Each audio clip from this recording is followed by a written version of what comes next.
Okay, so more stuff has come out about the shooter, and it's pretty much all the same thing, which is there's too many people spreading misinformation about what's happening, and they're actively bullshitting you. First of all, why are all the rainbow-haired people with nose rings cheering on? Well known to be Democrats, well known to be liberals. Why are they the ones cheering on?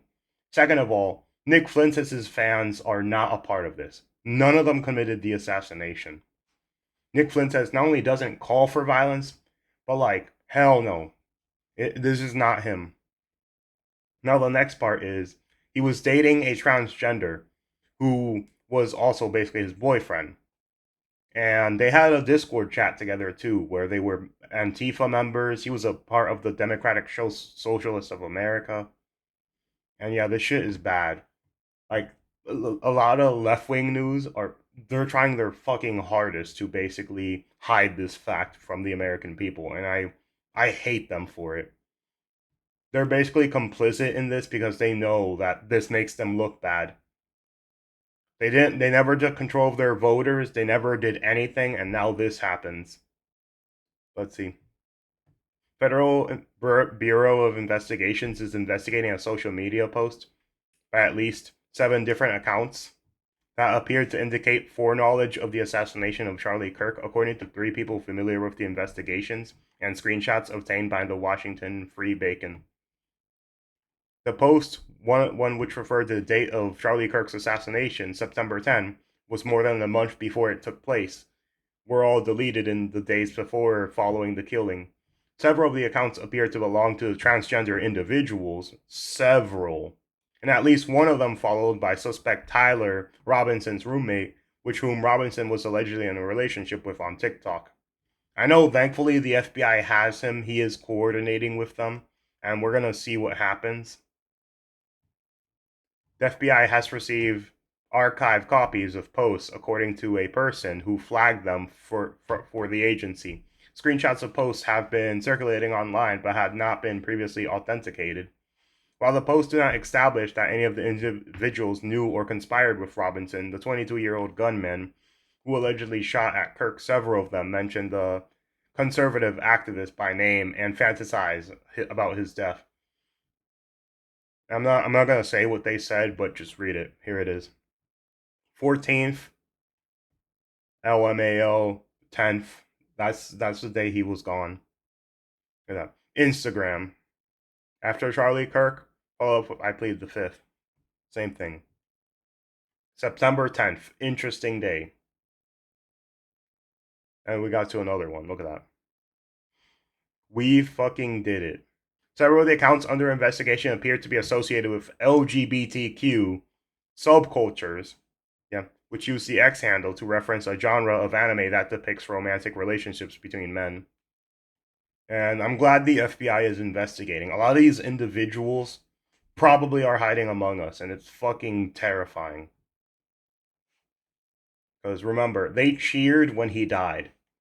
You saw hundreds of videos, nose rings, colorful hair, all that celebrating his death, being happy about it, being glad that this man died, calling him a Nazi, a fascist, all that stuff. Every term that they're synonymous with using.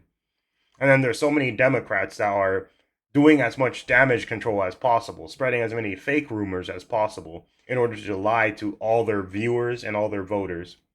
Absolutely disgusting. This isn't a threat. The individual added, it's a promise. The investigation of these posts comes as the FBI is already examining whether pro transgender groups knew about Robinson's plan to advance the probe. First reported by the New York Post includes Armed Queers SLC, whose logo features high caliber rifle bullets. Yeah, think about it. Every fucking time, too. The same people that want to take your guns away are the same people that want to shoot you with them in the first place. Absolutely disgusting.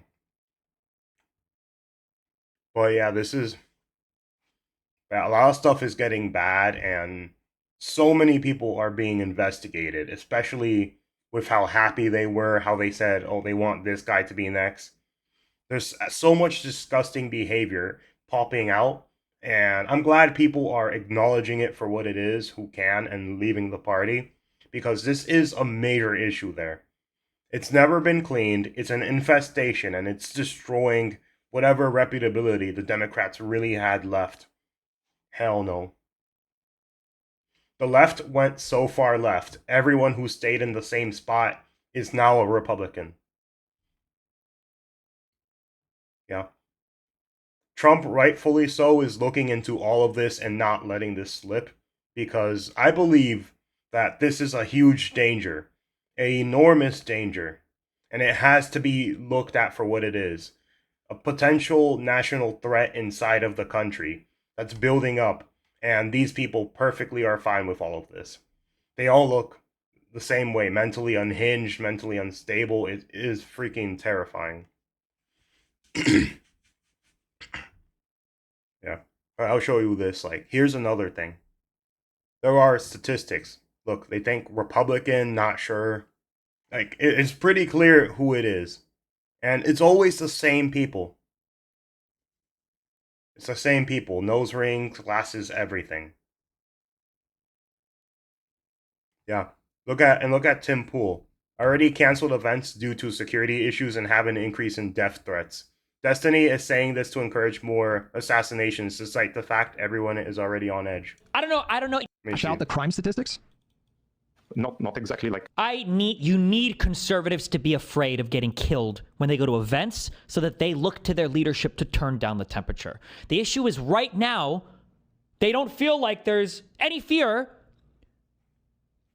Like, I don't know. It's like memes. It's just memes to everybody, I guess. I don't know, bro. I don't know. I don't care. I'm playing video games. Okay, I'm done today. I don't give a fuck. Yeah, look. And these are some of the most prominent streamers on Twitch for leftist. And think about this. These are basically top of the mountain in terms of Twitch. In general. Who's top of the mountain for, like, everyone else on Twitch? It's Asmongold. And guess what? He's not crazy. He's not suicidal. He's none of that stuff. He doesn't condone violence like this. And this is absolutely disgusting. Kill them! Kill those motherfuckers! Now here's this one. This one's a Hassan Piker one. Once again, all this stuff basically is combining together. These people think it's alright because these are the people leading them. Kill them! Kill those motherfuckers! And murder those motherfuckers in the street! Let the streets soak in their fucking red capitalist bloods, dude. Kill them! Kill those motherfuckers! Yeah. That one he was talking about landlords. Fuck. Now let's go to the other one here. Left-wingers, I'm sick and tired of it. Left-wingers, liberals, you need to be fucking showing your opponent's guts on there, okay? You need to be gutting them. You need to be shanking these motherfuckers and letting their intestines just ride on stage. What the fuck is this shit, man? Slice them up. Slice them and fucking dice them. What the fuck is this? You cannot have a bigger fucking layup. You could not have had a bigger fucking layup than a horrible candidate like Herschel Walker. Sure, he was prepared very well. And Herschel Walker actually had. And that's the thing. These are the people that they're regularly being exposed to. Every single day. Every single fucking day. And every time they say it, it becomes more and more acceptable until the point where these people think it's absolutely normal. Then they believe whatever lies, misinformation, and disgusting amount of rhetoric they say, like this. This is a left problem, because how is it that your two most prominent streamers on Twitch say this stuff regularly, get barely any attention from Twitch, don't get negatively affected, and don't have any substantial like backlash or like actual government interference for actively wanting people to die. But yeah, I believe these guys have horribly destroyed whatever is left of the left. Yeah. We can't let them win this war of misinformation, because they will do everything in their power in order to show you that, in order to make you believe what they do. Thankfully, Trump is taking this as seriously as it should be, because this is absolutely horrible behavior from the other side. They have a near monopoly on violence. Let me show you this too. Let me show you this too. Doesn't happen. And it's all this shit. All this fucking shit. Like, Jesus. I know exactly what's happening. It's that the leaders, when they called for unity, and they say the problem is on both sides, they wanted us to basically stop and not take this as seriously as it should be. Thankfully, Trump is. Thankfully. Trump, Vance, Marco Rubio, everybody is taking this as seriously as it is. This is a national threat within America that hates America, was taught socialism is the best system ever possible. And socialists love using propaganda, they love using misinformation, they love doing all this stuff. This is basically basic socialist communist rhetoric. Then they don't have the audacity to go to any of the shitty countries that actually do have those systems implemented. They live in America, they benefit from America, but yet they hate America. And they hate it more than anything else in the world. But yet they never go to the countries they always say are amazing because they're shitholes that are rotting.